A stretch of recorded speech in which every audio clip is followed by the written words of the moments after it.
It was 12:03 a.m. Again. Officer Jake sat at his desk inside the quiet police station. The night shift was usually peaceful in the small town of Millstone. But for the past week, something strange had been happening. Every night, at exactly 12:03, the door creaked open, and she walked in. An old woman, thin, fragile, gray hair tied in a loose bun. She wore the same pale blue sweater and long brown skirt every night. Her eyes looked tired, as if she had not slept in years. She always walked slowly, holding a small handbag close to her chest. Jake stood up from his chair as she entered again tonight. "Good evening," he said gently. "Can I help you?" The woman looked around the room, confused. She stepped closer to the front desk. Her voice trembled. I'm looking for Daniel. He told me to meet him here." Jake's heart sank. It was the same sentence. Every single night. "Ma'am, we've spoken before," Jake said softly. "You came here yesterday. And the day before." The woman blinked, trying to remember, but her face stayed blank. "I did?" she asked. "Oh, I'm so sorry. I need to find Daniel. He's waiting for me." Jake offered her a chair and a cup of warm water. She sat down, shaking slightly. "Who is Daniel?" he asked once again, hoping she'd remember something new. But her answer never changed. "He's my son," she whispered. "He told me to meet him. He said this is the only safe place." That line made Jake pause. "Only safe place," he repeated. She nodded. "He said the police station is safe. That's what he told me." Jake noted that sentence down in his notebook. He had been doing that every night. She never knew where she came from. She didn't know her full name. And she never remembered visiting before. All she knew was Daniel. After a few more minutes, the woman stood up again. "I should go," she said quietly. "I don't want to be late." Jake offered to call someone or take her home, but she refused. "No, thank you. I can manage. I just need to find Daniel." She walked back out into the cold night, disappearing into the darkness once again. Jake stared at the door long after she had gone. Something was not right. This wasn't just memory loss. It felt intentional, like someone had locked her past away on purpose. He opened his notebook. 5 nights, 5 visits, same time, same clothes, same words. Jake made a decision. Tomorrow, he would find out who this woman really was, and more importantly, who Daniel was. Because whatever secret she carried, it was buried deep. And he had a strange feeling. It was about to change his life. The next morning, Officer Jake arrived at the station early. He didn't sleep much. The old woman's visit had stayed in his mind all night. Something about her lost eyes, her repeating words, her soft fear, felt different now. Jake made a fresh coffee and opened his notebook. He stared at the scribbled sentences. "I'm looking for Daniel. He told me to meet him here.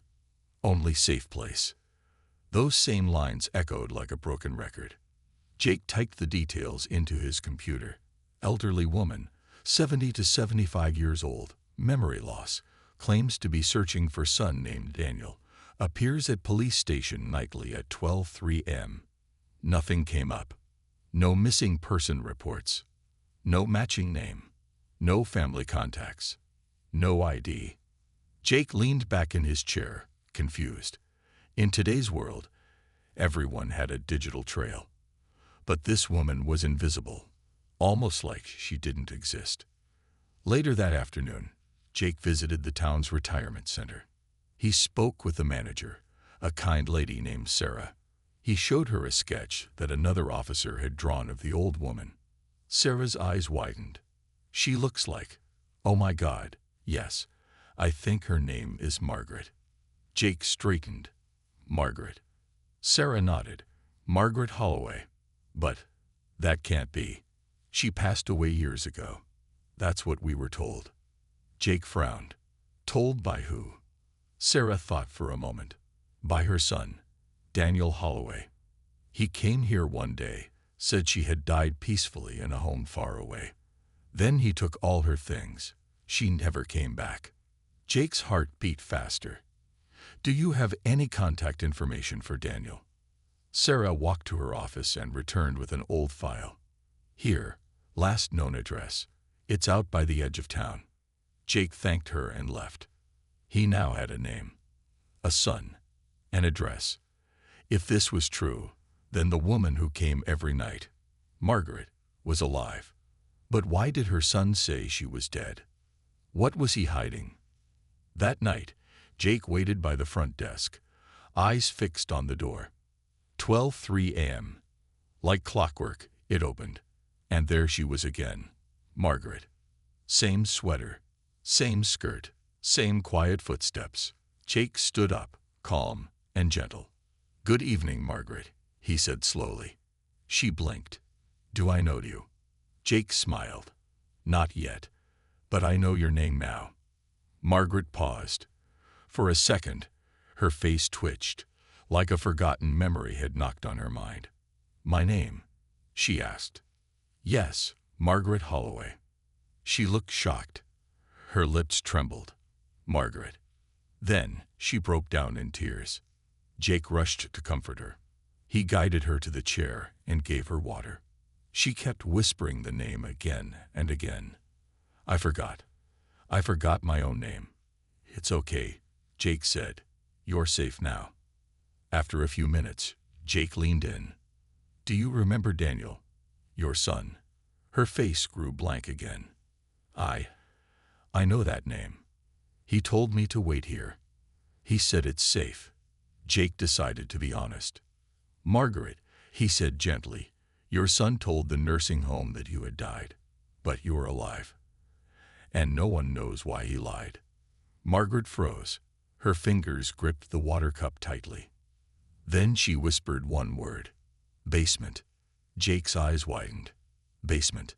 She nodded slowly. "He kept me there. He said the world was not safe, that I'd get hurt. So he locked the door. Every day. For years." Jake's blood ran cold. This wasn't memory loss. This was trauma. Deep. Repeated. Hidden. Margaret wasn't sick. She had been trapped. Suddenly, everything made sense. The same clothes, the confusion, the way she always looked around like she hadn't seen the world in years. Daniel had kept her prisoner. But somehow, she had escaped. And every night, her broken mind led her to the only place she remembered. The police station. The safe place Daniel used to mention, maybe as a warning. Or maybe as a clue. Jake's hands clenched. He knew what he had to do next. Daniel Holloway had answers. And if Margaret had truly been locked away, then the man who called himself her son had a lot to answer for. Officer Jake didn't wait. The next morning, he drove straight to the address Sarah had given him. A large, quiet house on Pine Hill. It looked normal from the outside. A green lawn, trimmed hedges, wind chimes on the porch. But Jake's gut told him something darker lived behind those walls. He rang the doorbell. A man in his 40s opened the door. He had neat hair, glasses, and a calm smile. "Yes?" the man asked. "Daniel Holloway?" Jake asked, showing his badge. Daniel's smile didn't change. "That's me. Can I help you, officer?" Jake nodded. "Mind if I come in? It's about your mother." The smile faded, just for a second. "My mother? Officer, there must be a mistake. My mother passed away 5 years ago." Jake stared at him. "She's not dead. She's alive. And she's been coming to the police station every night for the past week." Daniel went pale. "That's impossible." Jake stepped forward, his tone firm now. "Is it? Because she remembers being locked in a basement. She remembers being told the world is dangerous. She remembers you." Daniel's face twitched. But still, he spoke calmly. "Officer, I think there's been some confusion. My mother had severe dementia. She was confused about everything. I tried taking care of her, but she became violent. I had no choice but to send her to a facility. They told me she passed peacefully. Jake didn't believe a word. "Which facility?" he asked. Daniel stammered. I'd have to check the name. It was years ago." Jake's eyes narrowed. "Right. Can I take a look around the house?" Daniel's voice turned sharper. "Do you have a warrant?" "Not yet," Jake replied, "but I can get one fast." Daniel stepped back, anger rising. "There's nothing here. I don't know who that woman is, but if someone is pretending to be my mother, you need to look into her, not me." Jake didn't argue. He turned and walked back to his car. But as he left, he took one last look at the house. A basement window, dirty, covered in dust, with scratch marks on the inside. Jake's jaw tightened. Back at the station, he went straight to the chief and showed him everything. Margaret's repeated visits, her broken memories, the scratched basement window, and Daniel's fake story. Within an hour, they had a warrant. That evening, Jake returned to the house on Pine Hill, this time with backup. Daniel answered the door again, but now he looked nervous. "We have a warrant," Jake said coldly. "Step aside." Inside, the house looked clean and normal. Photos on the wall. A calm living room. But Jake didn't care. He headed straight for the basement door. It was locked. "Open it," he ordered. Daniel didn't move. One of the officers pushed him aside and kicked it open. They walked down into the dark, cold basement. It smelled like mold and dust. The light flickered. Then they saw it. A mattress on the floor, a thin blanket, a small chair, empty food cans, and next to the mattress, a notebook. Jake picked it up. Inside were shaky, childlike drawings. Over and over, the same image, a woman behind bars, and next to it, a boy, smiling. Jake flipped to the last page. Written in broken letters. "He says no one loves me. He says the world forgot me. He says I'm better in the dark." Jake's chest burned with anger. They had found proof. Daniel Holloway hadn't lost his mother. He had hidden her. For years. And every night, her broken soul still searched for the safe place. The police station. Because deep down, she still believed someone would help her. Jake looked at Daniel, now in handcuffs. "Why?" he asked quietly. "Why would you do this to your own mother?" Daniel didn't answer. He looked away. But deep in his eyes, Jake saw it. Not guilt, but fear. What was Daniel so afraid of? What truth was still buried? And then Jake remembered something Margaret had said the night before. "Daniel told me not to tell anyone about the fire." Jake's heart skipped a beat. There was more to this story. More than just cruelty. Something darker. Something Margaret still remembered, deep inside her shattered mind. Margaret sat quietly in the small, warm room of the hospital. A soft blanket covered her knees. Her hand shook as she held a cup of tea. Nurse Emily smiled at her, trying to bring comfort. But Margaret's eyes were far away, lost in a time she barely understood. Across the room, Officer Jake stood with a notebook. His eyes never left the old woman. "Margaret," he said gently, "last night you told me something. About a fire. Can you tell me more?" Margaret looked at him, blinking slowly. Then, like a flicker of wind-stirring old ashes, her lips moved. "It was red," she whispered. "So red. And loud. Like screaming. But the fire was the one screaming." Jake leaned in. "Where did the fire happen?" She closed her eyes. "At night. I was in the kitchen. Daniel was small. 6, maybe 7. I was making dinner. Then, boom." Jake wrote quickly. "What caused the fire?" Her fingers tapped her cup slowly, nervously. "There was a man, yelling. Not Daniel. Someone else. He said he would take him away. He was angry at me. Daniel was crying." Jake froze. "Someone else," he repeated. "Who was he?" Margaret's voice dropped. "Daniel's real father." Jake stood straight. He had never heard Daniel speak about his father. Not once. What happened to him? Jake asked. Margaret's hands began to shake harder. He started the fire. He wanted to scare me. But it went too far. Flames, so fast. Tears rolled down her cheeks. I pushed Daniel outside. I tried to get help. But the man, he didn't get out. Jake swallowed. He died in the fire. She nodded slowly. But no one knew, she added, because the house, it burned. And we ran. Daniel made me promise not to tell. He said, "They'll take me away too, Mama." Jake understood now. Daniel had grown up with that fear. The fear that people would blame Margaret, or that someone would take him from her. But something had changed. As he got older, that fear had turned into control. Instead of protecting her, he locked her away. He hid the past, and when her memory started to break, he saw his chance to erase everything. To make her disappear, Jake left the hospital room in silence. The wind outside was cold. The sky was turning gray. At the station, Daniel sat behind bars, his eyes staring into space.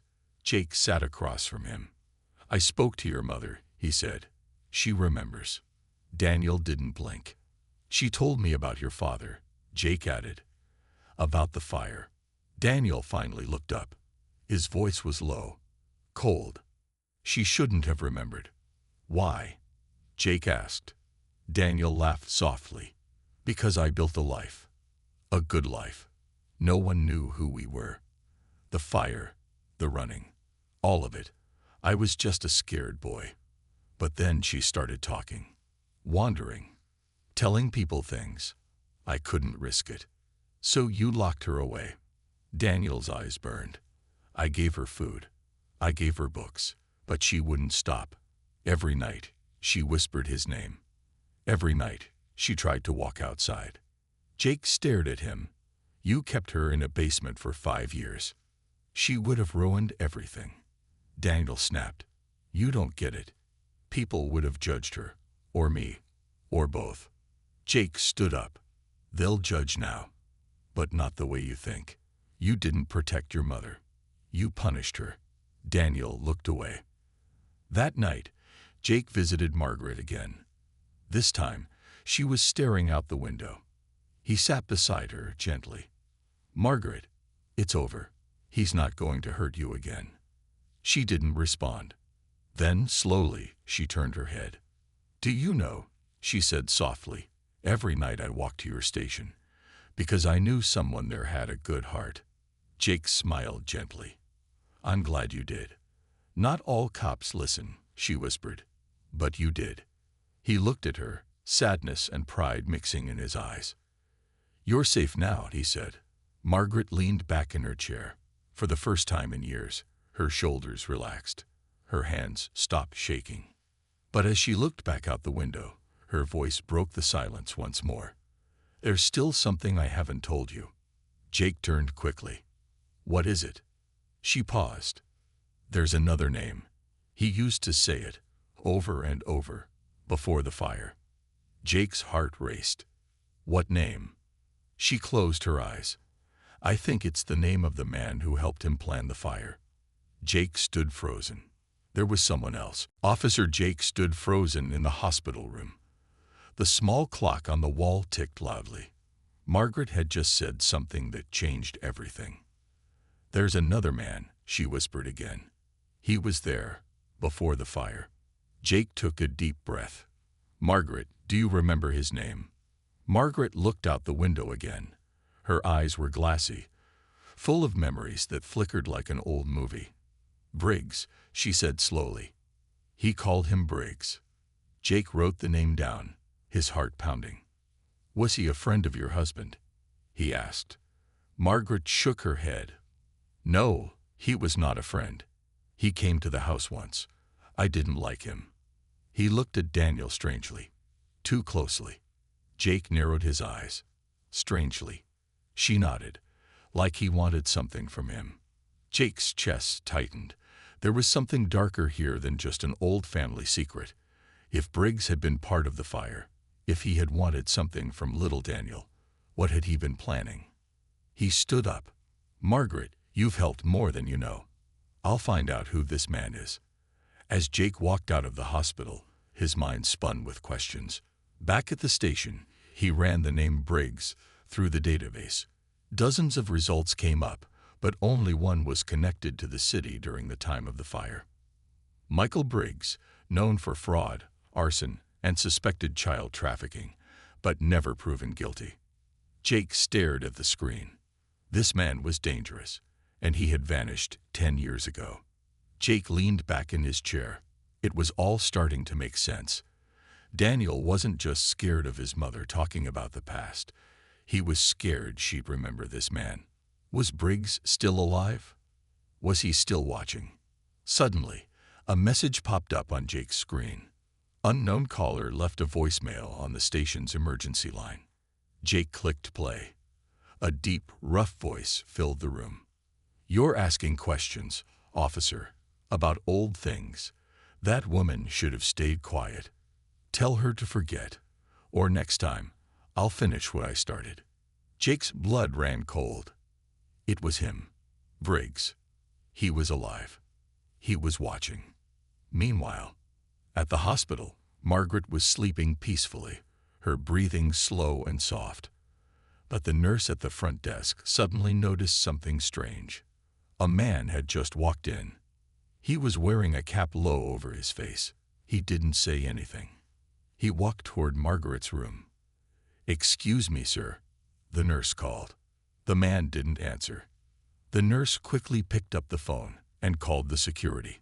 Inside Margaret's room, the door creaked open. Margaret stirred in her sleep. The man took a step closer. His hand reached into his coat. Suddenly, a loud voice rang from behind. "Police, don't move." Jake had arrived just in time. The man turned and ran. Jake chased him through the hospital halls, past confused nurses and patients. "Stop," Jake shouted. The man ran down the stairs, pushed through a door into the alley. But Jake was faster. He tackled the man to the ground and ripped off the cap. It wasn't Briggs. It was someone else. But in his pocket was a phone. Jake opened the message history. One name kept appearing. Briggs. Back in the interrogation room, Jake faced the man.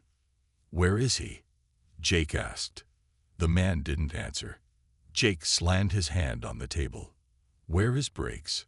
Finally, the man spoke. "He's watching. He said she remembers too much, that she'll ruin everything." Jake's jaw clenched. What did he mean by everything? The man's eyes flickered with fear. "There are more. Like Daniel. Kids. He finds them, uses them, then burns the truth." Jake's stomach turned. This wasn't just one secret. This was a network of crimes, and Margaret's memory was the only light shining on it. Jake left the room, his face pale. He had to protect her. He had to stop Briggs. Because now, Margaret's mind wasn't just remembering the past. It was unlocking a map to something much bigger and more dangerous. The next morning, Officer Jake sat in his car outside the hospital. He hadn't slept all night. His mind kept replaying the man's words from the interrogation room. There are more, like Daniel. Jake had seen many crimes in his career, but this one felt different, darker, deeper, and now, an old woman with memory loss was the only key to stopping it. His phone buzzed. "Dr. Lillian, psychiatrist. Margaret had another memory. She's asking for you." Jake rushed inside. Margaret sat up in bed, holding a small photo in her hands. It was old and faded. In it, a little boy, Daniel, stood beside a tree. Behind him was a large house. "He took the picture," Margaret said. Her voice was shaking. "Briggs. He used to visit the house, but I didn't know then what he was doing." Jake sat beside her. "Do you remember where this was?" Margaret closed her eyes. She breathed in slowly. Then she opened them. "Yes," she whispered. "The cabin. My husband's old family cabin in the woods. He said it was for fishing. But I heard crying there once. Jake leaned forward. Crying. She nodded slowly. Like a child. A small child locked somewhere. Jake stood. Do you remember where this cabin is? Margaret reached for her purse. She pulled out a piece of folded paper. An old map. Jake opened it. A red circle was marked deep in the forest. No roads, just a small path. Jake's hand shook. You've just given me the truth, Margaret. But Margaret didn't smile. She whispered one word. Be careful. Later that day, Jake didn't wait. He called for backup, but also went himself. By the time he reached the edge of the forest, the sky had started to turn orange. Trees stood tall like silent guards, hiding whatever lay inside. He followed the path. Branches scratched at his arms. Every step felt heavier. Then he saw it. An old wooden cabin, broken windows, dust covering the porch. Jake drew his weapon and stepped forward. Inside, it was dark, quiet. The floor creaked under his boots. He moved room by room. Empty. Empty. Then, a locked door at the back. Jake tried the handle. It didn't move. He kicked it. Once. Twice. The door flew open. Behind it was a staircase going down. Into a basement. Jake held his flashlight out, heart pounding. He took one step, then another. At the bottom, he saw it. A small room. A mattress. Chains on the wall. Old drawings. And in one corner, a box full of children's toys. Jake's throat went dry. This wasn't just a hiding place. It was a prison. For kids. Suddenly, a sound. Footsteps. Jake turned. A man stood at the top of the stairs. Dark coat. Cold eyes. Looking for something, officer, the man said. It was Briggs. Jake raised his gun. It's over, Briggs. But Briggs just laughed. Is it? You have no proof. No bodies. Just the words of a confused old woman. Jake didn't blink. You made a mistake. You didn't finish your plan. And now, Margaret remembers. Briggs stepped down. Then I'll make sure she forgets. Forever. Jake fired a warning shot. Briggs ran. Jake chased him through the forest, his flashlight bouncing. Suddenly, Briggs tripped. Jake caught up and tackled him. He cuffed him, breathing hard. It's over, Jake said again. This time, Briggs didn't laugh. He looked at Jake with hate in his eyes. You don't know the full story, Briggs hissed. This was never just me. There are others, bigger than me, more dangerous. Jake stared at him. Then I'll find them too. Back at the hospital, Margaret sat watching the sunset from her window, a quiet smile on her lips. She didn't know the full story yet, but something in her heart felt lighter.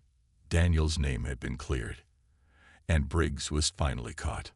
Officer Jake entered, dirty and tired. You did it, she said softly. Jake nodded. No, you did. She reached for his hand. I remembered. For him, she whispered. For my son. Jake smiled. He'd be proud. Margaret sat quietly by the window, the sunlight soft on her face.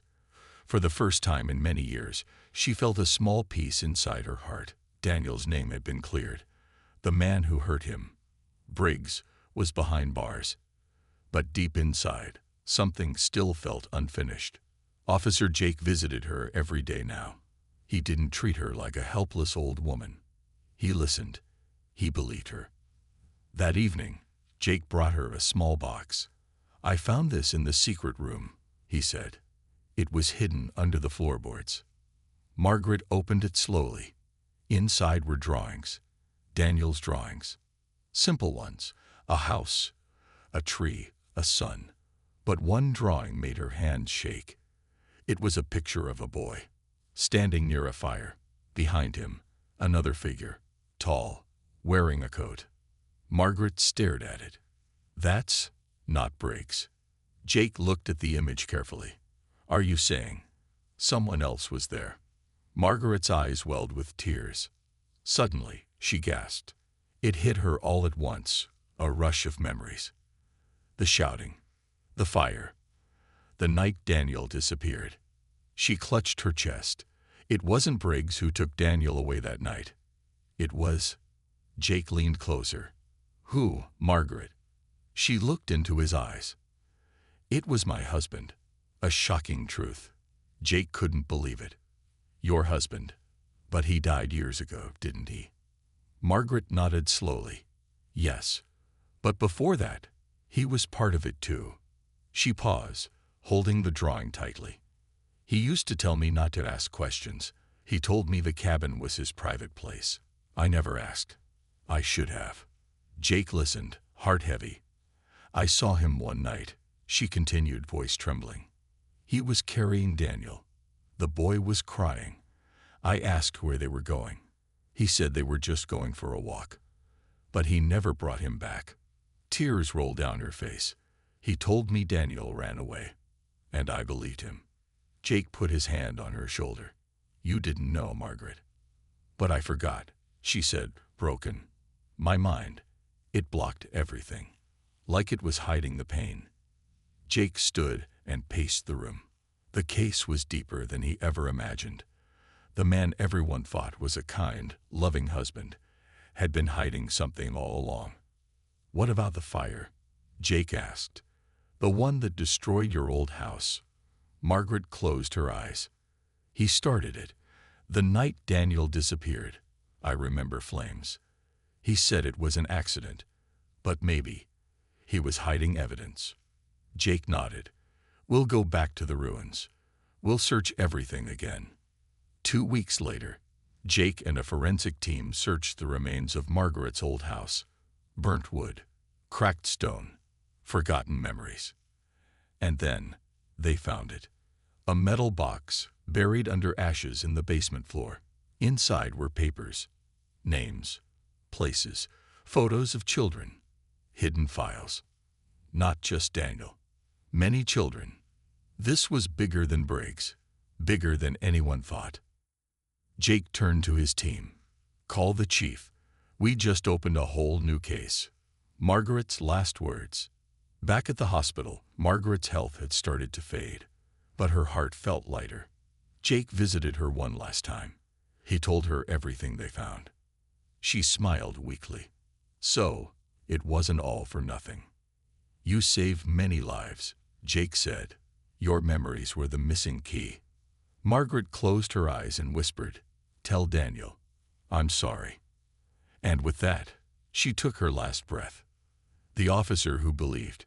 At Margaret's funeral, only a few people stood by. But Jake was there.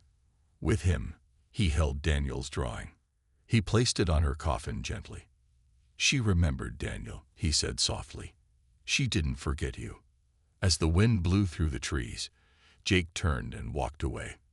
But in his heart, he made a promise. He would find every name in those files. He would stop the ones behind it all. Because a forgotten woman had finally remembered. And her truth would save many. The days seemed to stretch on forever for Officer Jake as he sat by Margaret's bedside. The air in the room felt heavy with the silence of unanswered questions, but also with the knowledge that a small victory had been achieved. Jake knew that Margaret's memory loss had kept her from fully understanding what happened in the past, but now it was different. The final pieces of the puzzle had been put together. Her husband's dark secrets, the stolen children, and the horrific fire had all come to light. The police department had already started investigating her husband's connection to a much larger, more sinister operation. Children were missing, their lives shattered by people who used their innocence for their own gain. Margaret's health had continued to decline, and though her mind was clearer than it had been in years, her body was weak. Jake had seen many things in his career as a cop, but the pain of seeing someone suffer because of the choices of others, especially when that person was as vulnerable as Margaret, struck him deeply. She had spent so many years in the dark, only now seeing the truth and feeling the weight of it. It was late in the evening when Jake arrived at her hospital room one final time. He walked in quietly, not wanting to disturb her. She was resting, her eyes closed, but her face wore a gentle smile, almost as if she knew that something had been set right. He gently pulled up a chair and sat by her side. "Margaret," he said softly, his voice steady but filled with emotion. "I wanted you to know that we found everything. Your husband, he was involved in a network that has been kidnapping children for years. The files we found, they had everything: dates, names, photographs. Daniel's name was at the top of the list." Margaret's eyes fluttered open at the sound of his voice. She slowly turned her head, looking at him with a tired but trusting gaze. "You found him, didn't you?" she whispered. Her voice was barely audible, but it carried the weight of years of longing, of regret, and of hope. Jake nodded. "Yes, Margaret, we found him. And we're going to bring everyone to justice. Your story, your courage, it's all going to save more children than you could ever have imagined." She closed her eyes for a moment, a peaceful smile crossing her lips as she heard the words she had longed to hear. "I couldn't remember it all before," she said, her voice shaky. "I couldn't even remember my own son. But now I know. I know I didn't fail him. I did my best. And maybe, just maybe, it's enough." Jake's throat tightened, and he fought the urge to show how deeply her words affected him. Margaret had lived through so much pain and confusion, but now, at the end of her life, she had found clarity. And in that clarity, she had given the greatest gift of all: the truth. "You didn't fail him, Margaret," Jake replied gently. "You did what you could. And now your son's legacy will live on. You gave him the chance for justice. You gave him the chance for peace." Margaret's fingers twitched as if reaching for something. Jake instinctively took her hand, holding it in his. "I'm sorry for not knowing," she whispered, her voice barely audible now, as though each word was a final breath of her soul. "Sorry I couldn't do more." Jake shook his head. "You did enough. You're a hero." A soft, almost imperceptible tear slid down her cheek as she squeezed his hand one last time. Jake didn't move, not wanting to disturb the quiet moment between them. Her hand went limp in his, and for a moment, the silence filled the room. The monitor next to her bed beeped steadily, but then, the sound became faint, irregular. Jake's heart skipped a beat. He stood up quickly, but it was too late. The monitor flatlined. Margaret had passed away quietly, her last moments spent knowing that the truth had finally been revealed. And while it was a painful loss, it was also a bittersweet victory. The promise. Jake stayed by her side for a few moments longer, quietly acknowledging the loss of the woman who had suffered so much but had still found the courage to speak out. It was the end of one chapter, but Jake knew the fight was far from over. The people behind the abductions were still out there, and there were many more children who needed saving. Jake walked out of the hospital room, his mind heavy but focused. As he made his way to his car, he made a silent vow to the memory of Margaret and her son. "I'll finish this," he said to himself. "I'll bring them all to justice, and I'll make sure Daniel's name isn't forgotten." As he sat in his car, ready to return to his office, he took a deep breath, looking up at the sky. The weight of what he had just witnessed hung heavily on him, but there was a sense of purpose now. Margaret's sacrifice and her clarity would not be in vain. He would fight until the end. The wind carried a slight chill through the air, but Jake didn't mind. He was ready for what came next. He had work to do. The case was bigger than he ever imagined, but now he had the truth, and the truth would set everything right. A legacy of justice. Weeks passed, and the case against Margaret's husband and the others involved was slowly uncovered. As more details came to light, it was clear that this had been a far-reaching conspiracy. But thanks to Margaret's final actions, many more children were rescued, and the network was brought to justice. Jake visited Margaret's grave one last time. He placed a single white rose on the stone and stood there, reflecting on everything that had happened. The city had changed, the world had changed, but Margaret's memory lived on. "Thank you, Margaret," he whispered, his voice choked with emotion. "You gave the world a chance at peace. Rest easy now." As Jake left the cemetery, he knew that the fight was far from over. But with the truth in his hands, he was ready. The darkness would not win, not as long as people like Margaret existed, fighting for what was right.